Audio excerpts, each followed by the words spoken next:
Muchos me dirán aventurero, y lo soy, solo que de un tipo diferente, y de los que ponen el pellejo para demostrar sus verdades. Ahora, una voluntad que he pulido con delectación de artista sostendrá unas piernas flácidas y unos pulmones cansados. Acuérdense de vez en cuando de este pequeño condottiero del siglo XX. Por su carta a los padres y por la dirigida a Fidel, es evidente que Ernesto Che Guevara ha retomado nuevamente su camino. Pero el mundo ignora dónde se encuentra. Sobre su paradero, seguiremos con nuestra encuesta.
La Paz, Bolivia. El ejército está en el poder desde 1964. Los militares controlan duramente al país y han reprimido los intentos de guerrilla. Después de la muerte del Che, las guerrillas no han logrado derrocar a los gobiernos del continente. En cambio, influyeron en sus procesos políticos. Pero el fracaso de las guerrillas se debió solo a incapacidad militar o también a causas políticas. Ciertamente, después de la Revolución Cubana, los ejércitos del continente han introducido técnicas y armas norteamericanas antiguerrilleras. Pero ha sido este un factor determinante.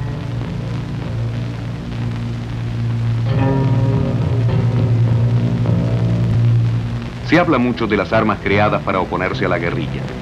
Sobre ellas pesa un estricto secreto.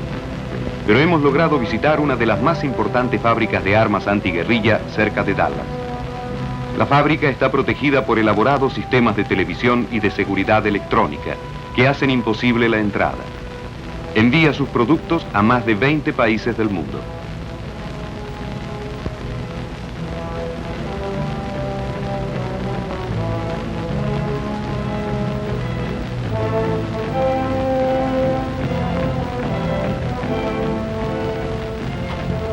Es propiedad de George Werbel II, experto de operaciones antiguerrillas, ex consejero del gobierno de Batista en Cuba y de Wessing y Wessing en Santo Domingo.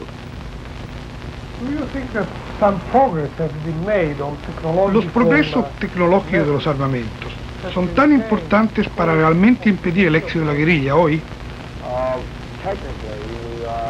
Técnicamente estamos en condiciones de destruir a cualquier tipo de guerrilla. Tenemos ahora armas muy especializadas que no van a estar nunca al alcance de los guerrilleros. Fusiles infrarrojos de larguísimo alcance y precisión, ultrasónicos. Podemos con estos tener día y noche bajo control a los guerrilleros. La noche ya no es más un refugio para ellos. Los riesgos ahora son inmensos para la guerrilla, no para los gobiernos que ellos quieren derrotar.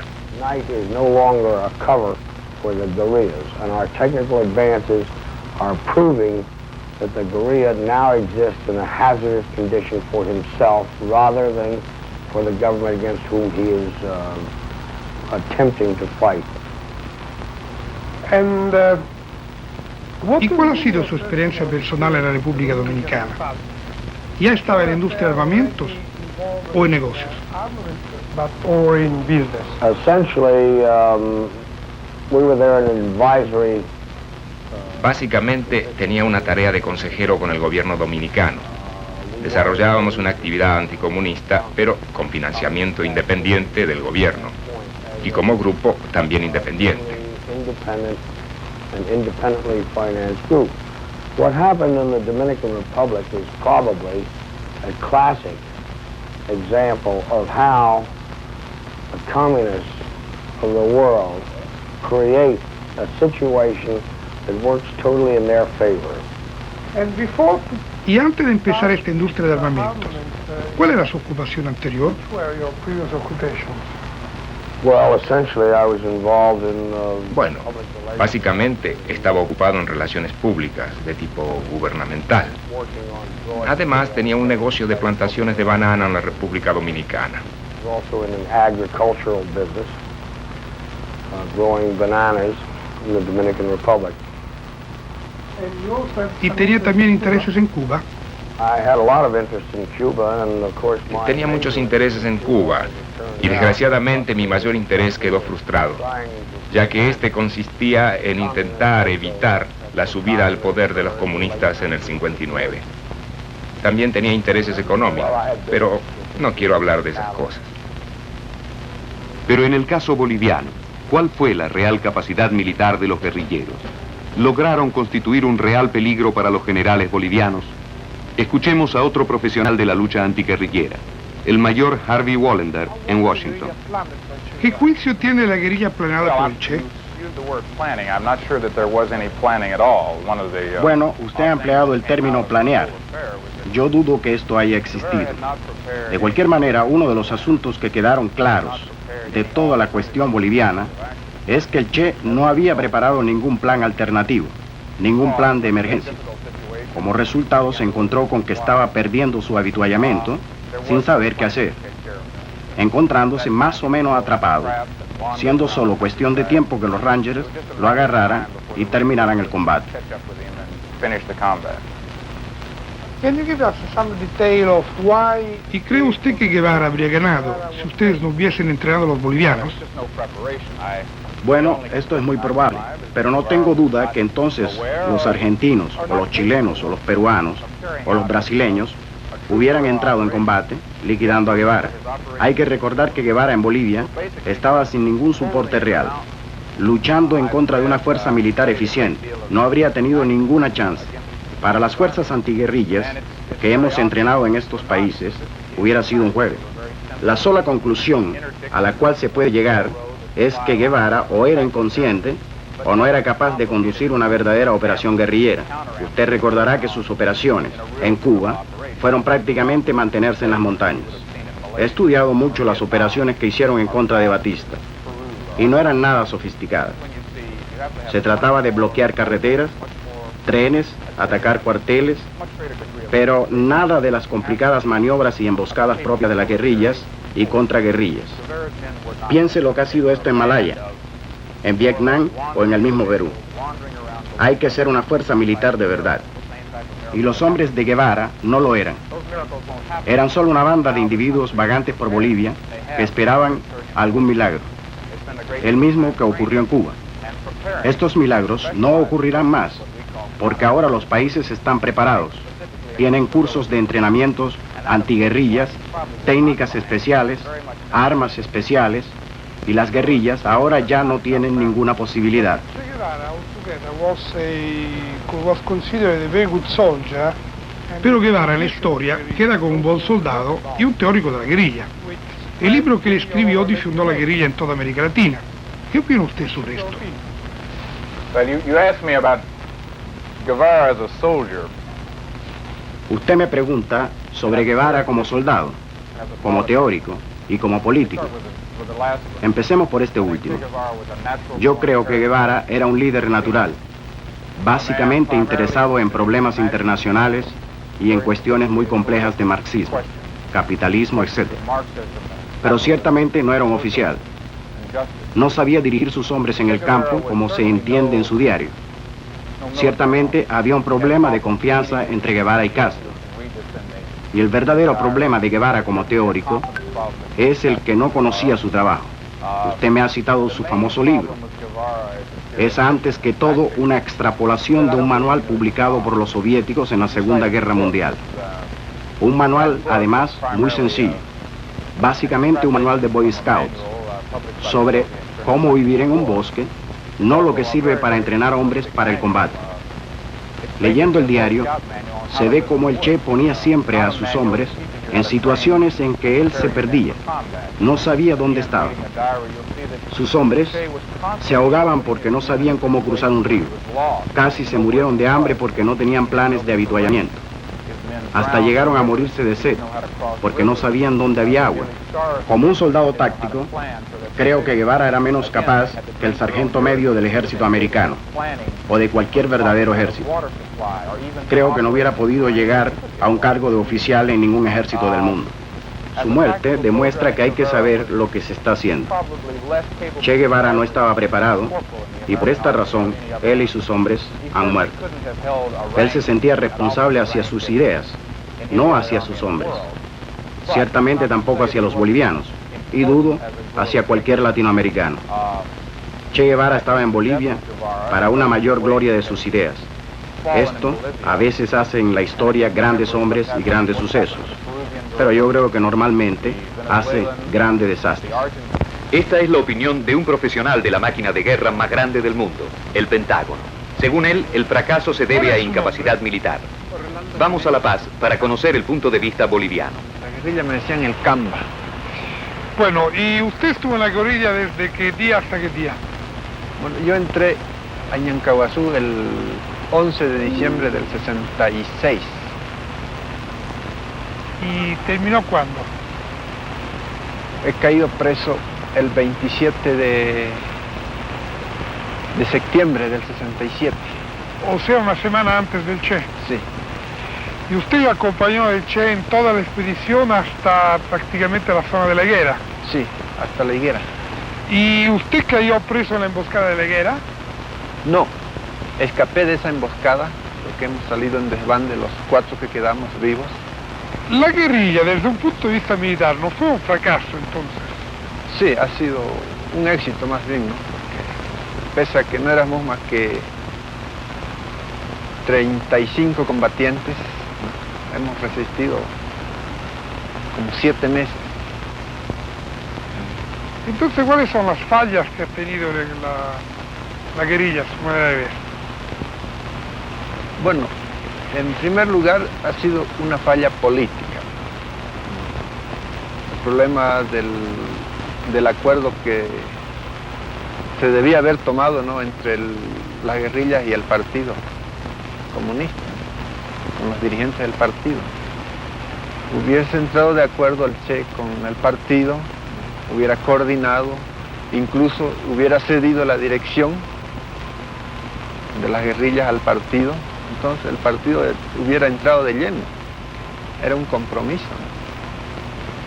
Bueno, ¿y tenían ustedes suficientes armas, medicamentos? Bueno, armas nos sobraban. Teníamos armas para 400 hombres ya. Teníamos armas de todo calibre, incluso morteros 60. Entonces el problema grande fue el de no haber encontrado reclutas. Eso, sí. El factor humano nos falló. ¿Cuál fue la actitud de los campesinos con ustedes? Bueno, ha sido negativa. En ningún momento se podía hablar con los campesinos. Para hablar con ellos, bueno, había que tomarlos presos, detenerlos.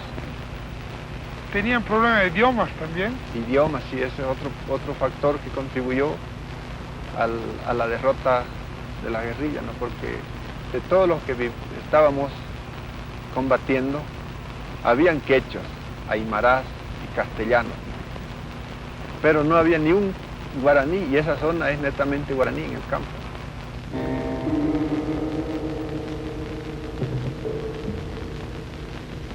En base a las declaraciones de Camba, se abren otras líneas de investigación. El problema no era solo militar, sino político. Terminemos entonces de escuchar a los militares.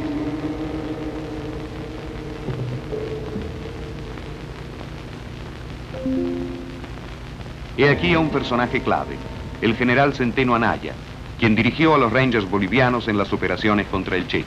Ha sido ascendido después a comandante en jefe del ejército boliviano.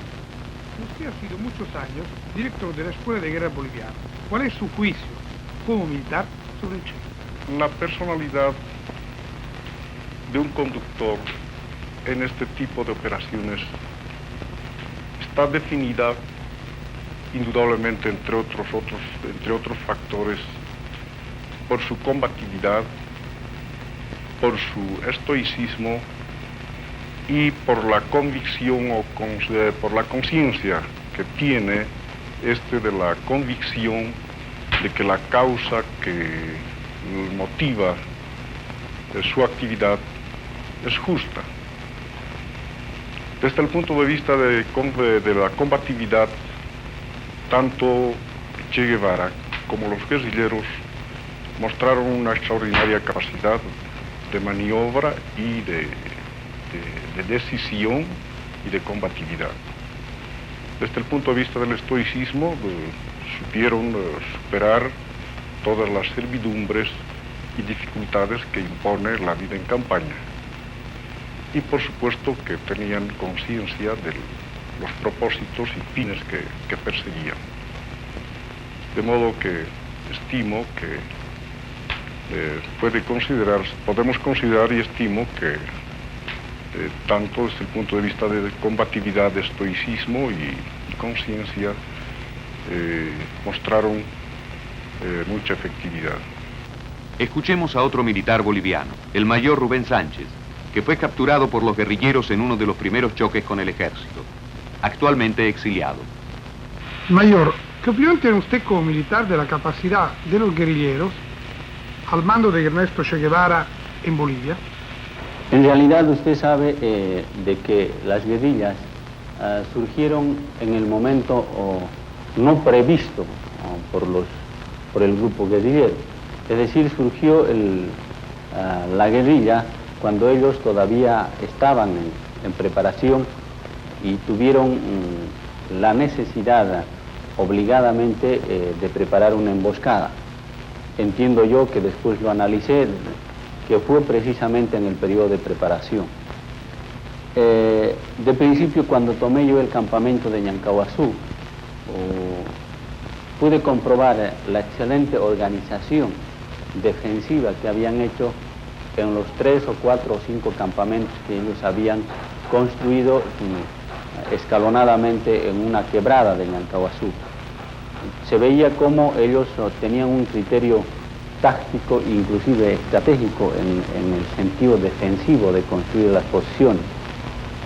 Luego, posteriormente, también pude comprobar los dispositivos que ellos tenían para las emboscadas y cómo ellos surgían incluso de la retaguardia y particularmente de los flancos para intimar a los soldados la rendición en una forma oportuna. Entonces había un excelente criterio táctico, unas modalidades ejecutivas muy bien montadas, muy bien organizadas. Las opiniones de los profesionales de la guerra bolivianos son muy distintas de las norteamericanas. Sin embargo, era contra ellos, antes que contra otros, que el Che había empezado su acción. Pero ahora pasemos a examinar los aspectos políticos de la guerrilla. Entrevistamos a Antonio Peredo, uno de los 4 hermanos Peredo, famosos en la guerrilla boliviana. 2 de ellos, Inti y Coco, ayudantes del Che, ya han muerto, mientras que Chato es el actual líder de la guerrilla. Antonio es periodista.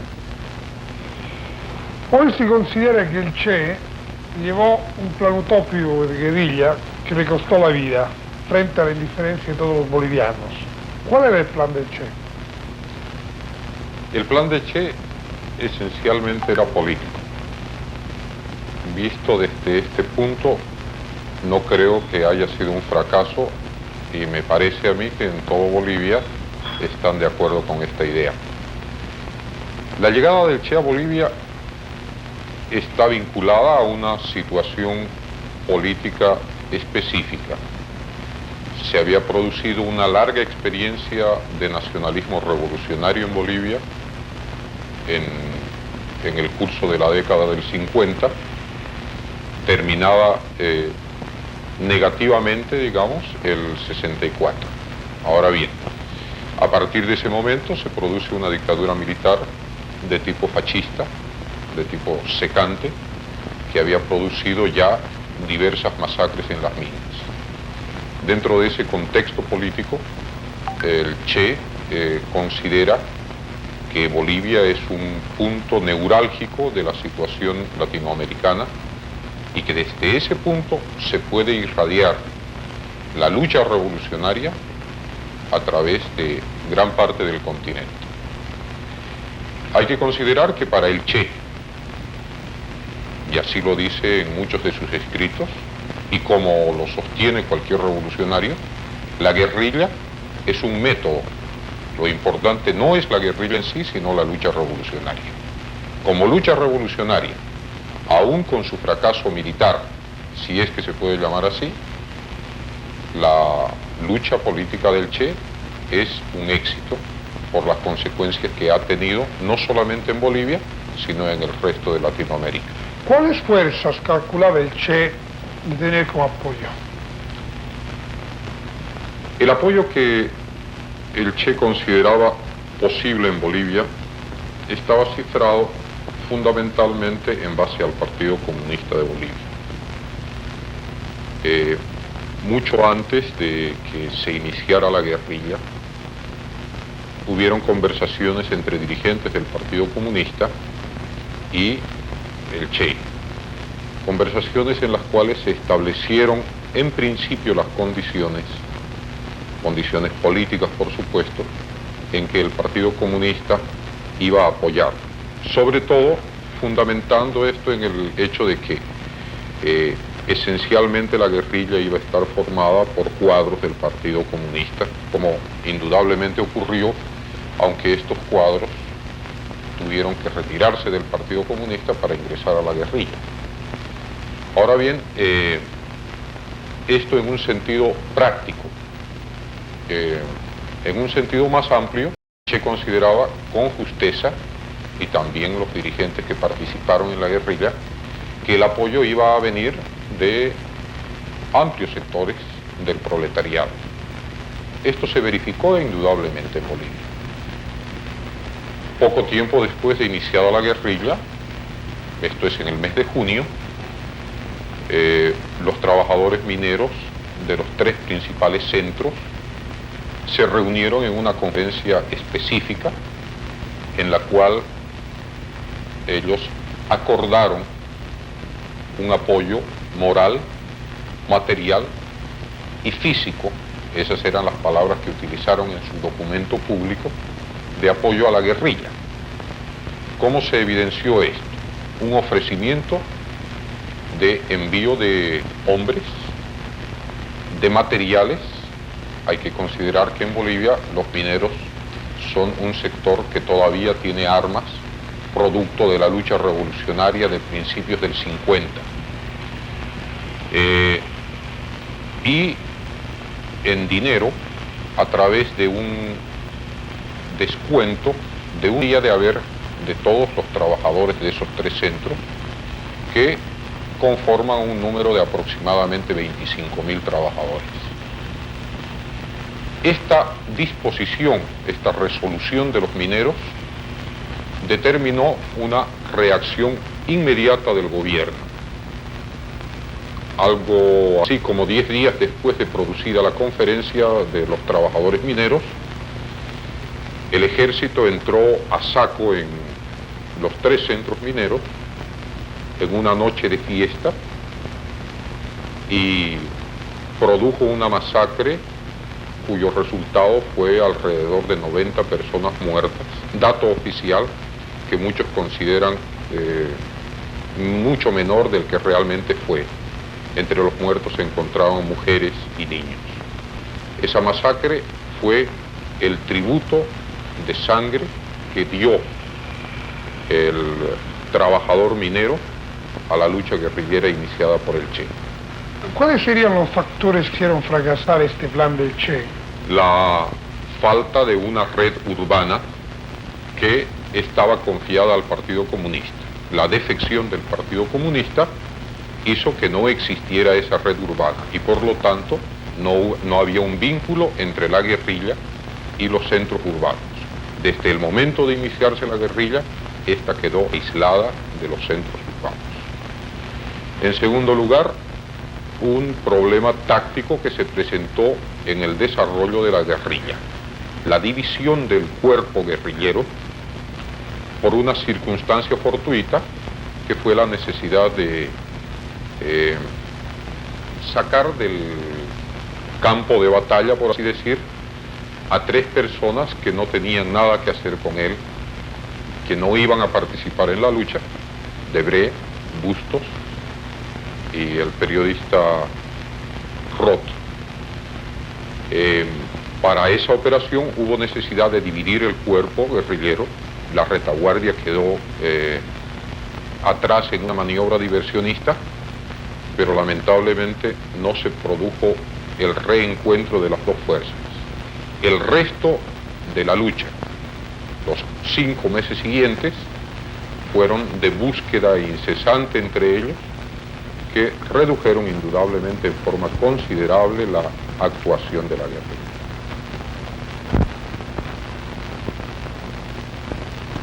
La acusación de haber causado el fracaso de la guerrilla del Che pesa sobre el secretario del Partido Comunista Boliviano, Mario Monge. En su diario, Ernesto Guevara cuenta detalladamente el modo en que Monge rehusó su apoyo a la guerrilla. La misma acusación la hizo en un histórico discurso Fidel Castro. Monge siempre se ha negado a hablar de los acontecimientos del 67. Esta es la primera entrevista que ha concedido. ¿Cuál es una cronología de sus relaciones y conversaciones con el Che? ¿Cuándo lo conoció usted y después qué conversaciones tuvieron? Al Che yo lo conocí el año 1962. Nos volvimos a entrevistar algunas veces, el año 1963, el 64. Y es importante, me parece, señalar la entrevista con el Che y luego con Fidel el año 1964. El Che era uno de los personajes convencidos que en Bolivia no podía hacerse guerrillas. Eso lo declaraba el año 1964 al recordar el tiempo de permanencia que tuvo en este país más o menos el año 1952. Él creía que no era posible que una guerrilla triunfara en Bolivia y consideraba que nuestro país debiera tratar de entender, o decir, en cierto modo, esperar que la revolución se realizara en otros países. Fidel también compartía este criterio y aconsejaba desarrollar una política un poco más de reformas y esperar el triunfo de la revolución en los países o en algún país vecino. Y después del encuentro del 64, ¿qué otras conversaciones usted sostuvo con Che Fidel? ¿Cuáles eran las apreciaciones sobre la situación boliviana con ellos, por ejemplo, con Fidel mismo? El año 1965 viajé a La Habana, los últimos días del año 1965. En esa oportunidad me entrevisté con Fidel. Realicé una entrevista con Fidel en febrero. El Che ya no estaba en Cuba, pero yo me imaginaba en dónde se encontraba, o por lo menos de dónde había salido. Supe en esa oportunidad que él había marchado hacia el Congo cuando hizo su despedida de modo tan espectacular por esa carta pública que lo conoce todo el mundo. Hablamos con Fidel y Fidel se preguntó cuál era la razón por la que el Partido Comunista Boliviano comenzaba a preparar sus cuadros militares. Entonces, yo de manera improvisada, pero tratando de interpretar la posición de mi partido, le manifesté que nosotros tratábamos de preparar a nuestro partido para situaciones que se presentaban en nuestro país y que podrían presentarse en cualquier momento. Yo le manifesté que no me inclinaba por el problema guerrillero, y más bien sí me inclinaba por la insurrección o levantamiento popular en este país, que es muy característico, que corresponde más a las experiencias. ¿Y Fidel qué reacción tuvo a eso? Fidel siempre sostenía que lo importante era el foco guerrillero. Él aconsejaba que había que comenzar de todas maneras con el foco guerrillero. En mayo de ese mismo año tuve una nueva entrevista con Fidel. Esta vez no discutimos ya el problema de las posibilidades de la revolución en Bolivia. Por lo demás, yo estaba convencido del camino que podría seguirse en este país. Él simplemente, por iniciativa de él, me planteó la necesidad de que en nombre del internacionalismo proletario nosotros podríamos proteger y garantizar el paso de un revolucionario conocido mutuo y de quien no podíamos dudar de su firmeza, de su fidelidad, que ese revolucionario deseaba retornar a su país y que desgraciadamente tenía que pasar por el nuestro, y por lo tanto él pedía que nosotros lo ayudemos.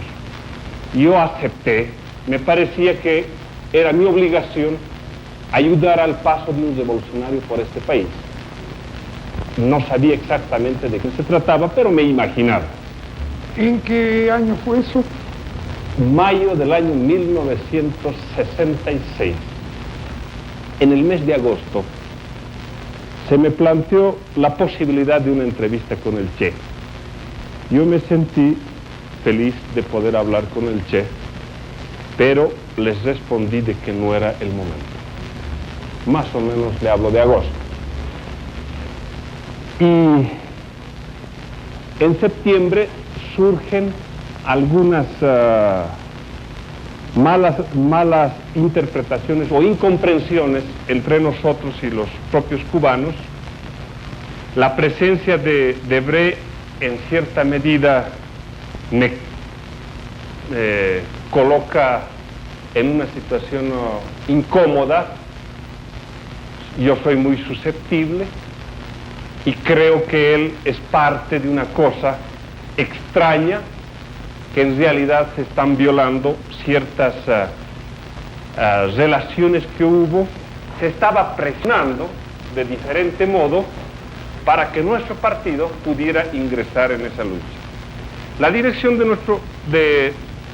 del Partido Comunista, frente a esa situación, resolvió manifestar de que la revolución boliviana tenía que ser dirigida por los bolivianos, que considerábamos que los bolivianos estaban en condiciones de resolver sus propios problemas. Y con esa misión yo partí de Bolivia los primeros días de noviembre. Llegué a La Habana en diciembre y hablé con Fidel. Fidel, como respuesta a estos planteamientos, me pidió una entrevista con el Che fuera de Bolivia.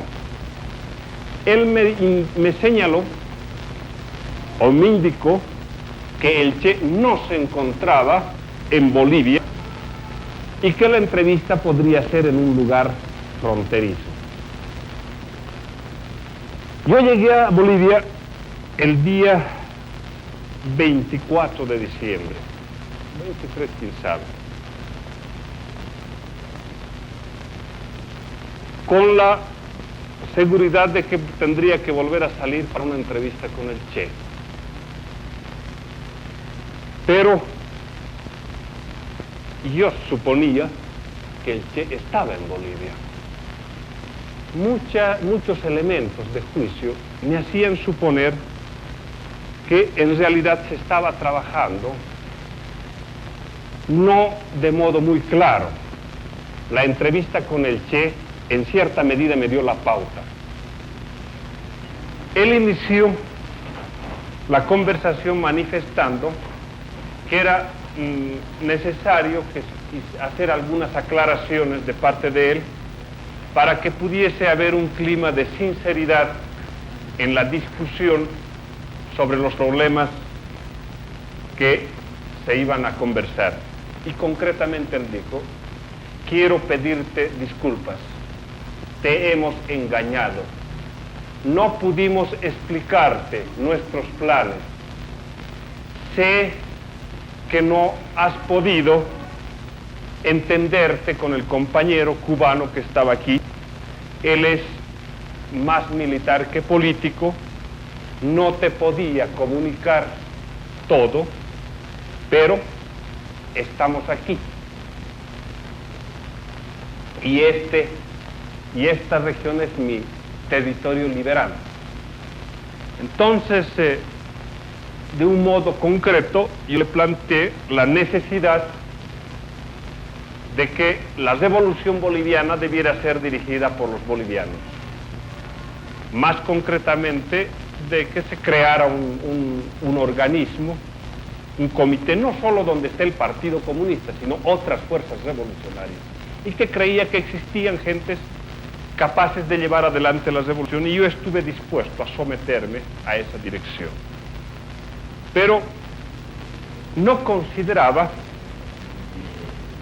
correcta la actitud de parte de ellos, tomando en cuenta los problemas nacionales e internacionales que estaban en juego.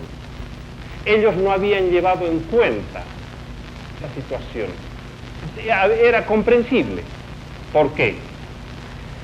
Cuando discutíamos el problema de la dirección de la revolución, él mismo planteó de que él había hecho bastante experiencia.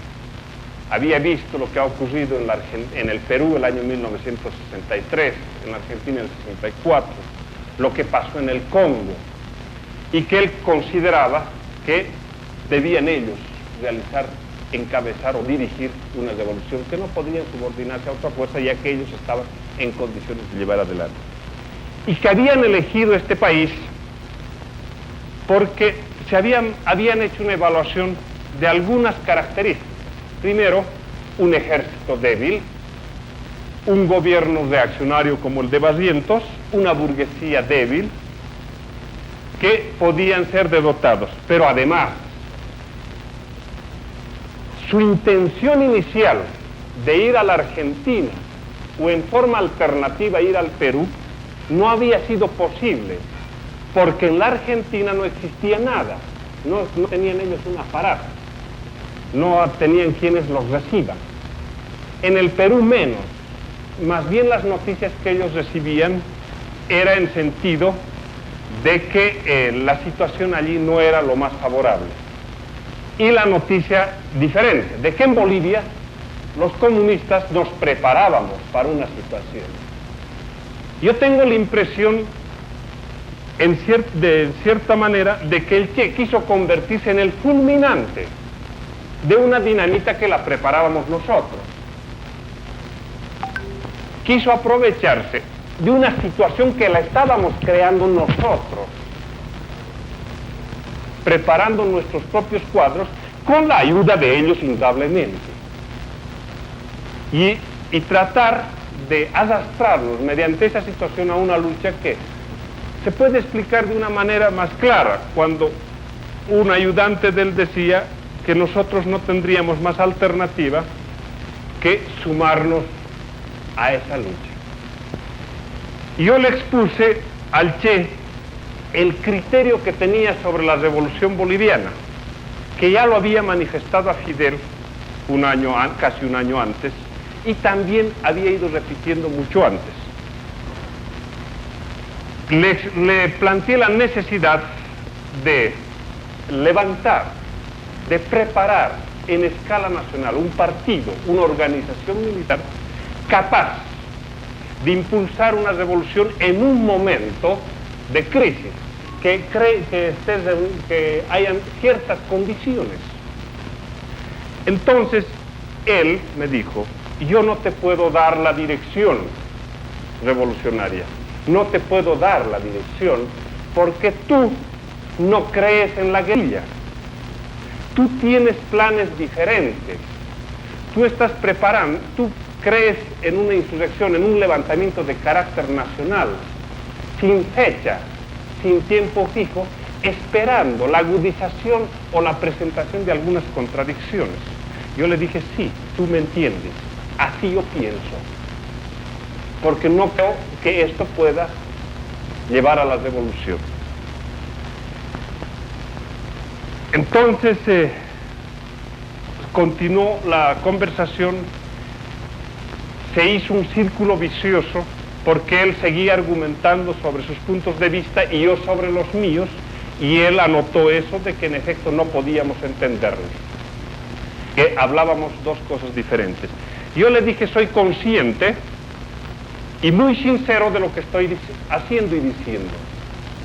Sé que a veces hay que asumir estas posiciones tomando en cuenta el propio proceso que se sigue en el futuro. Si tú triunfas con la revolución, yo iré al canasto de aquellos que se han considerado revolucionarios, pero que en el momento decisivo no han sabido jugar su papel. Entonces yo conozco a un Kautsky, a un Bernstein, a un Trotsky, y no me extrañaría que por no comprender la situación de este país pueda llegar a esa situación. Pero aún así creo que comprendo mejor que tú el problema boliviano. ¿Cómo se explica la participación de militantes del Partido Comunista?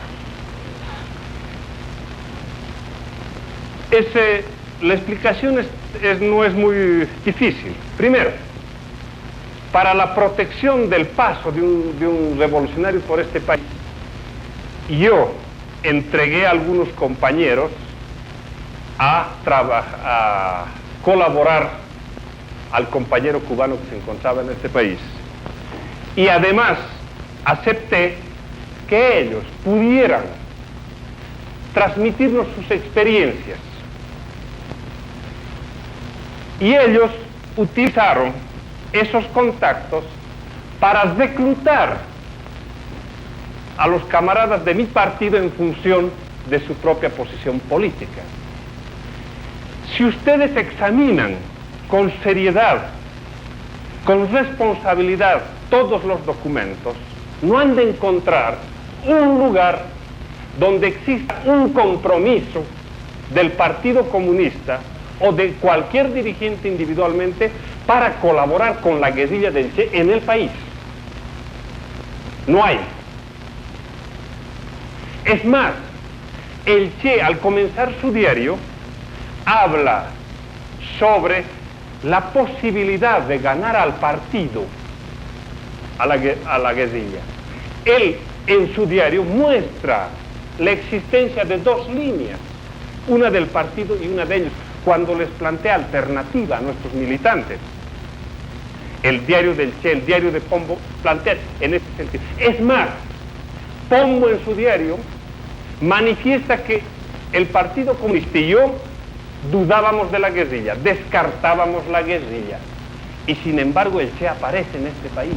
¿Qué es lo que puede explicar toda esta situación?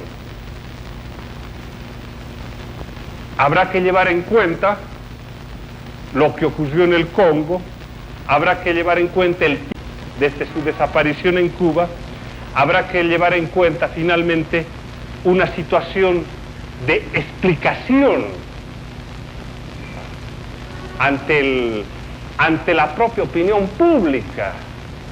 Él mandó su carta de despedida, no para venir a Bolivia.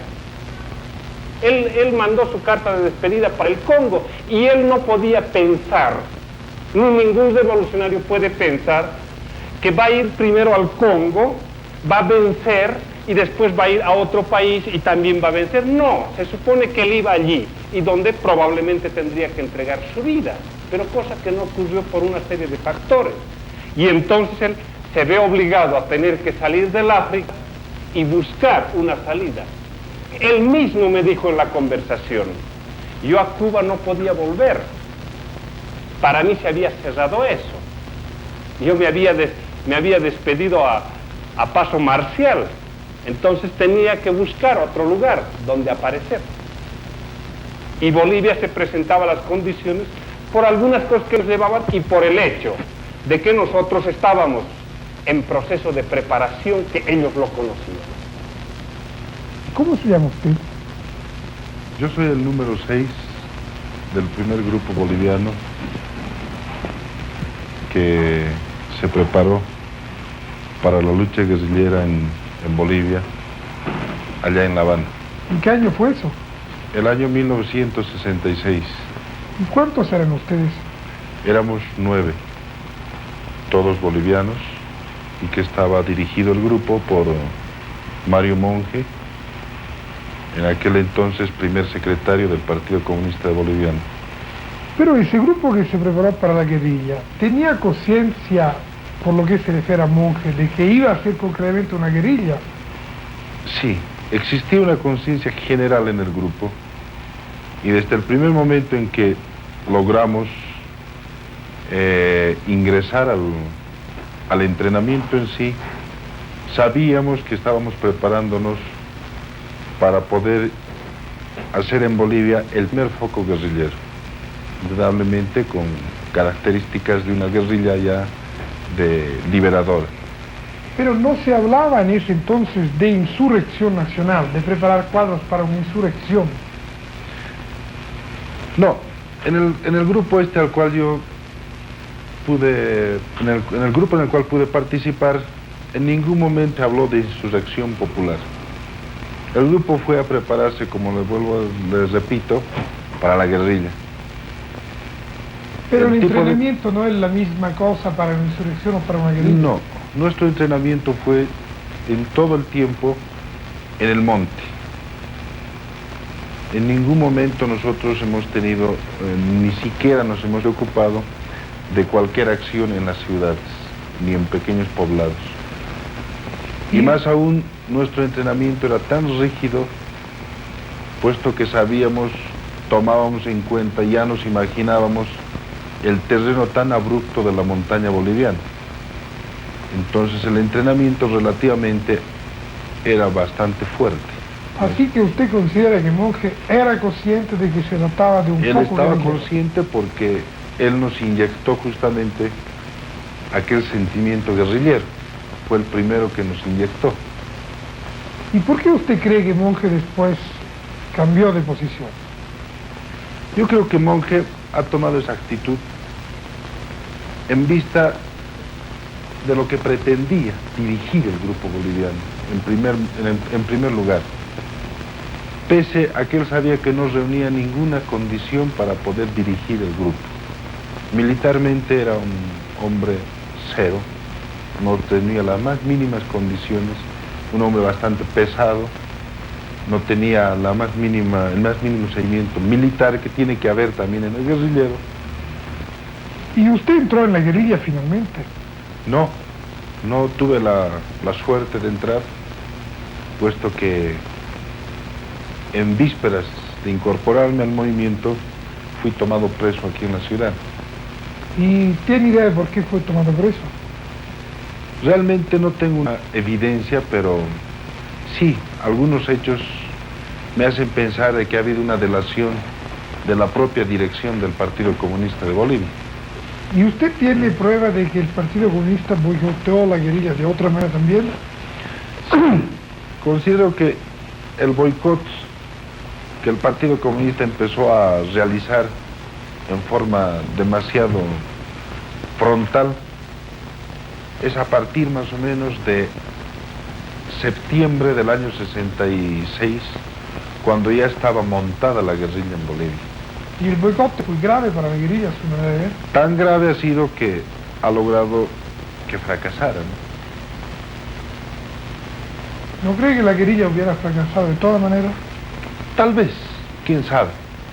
No se puede predecir un éxito ni un fracaso como el que ha tenido. Creo que no.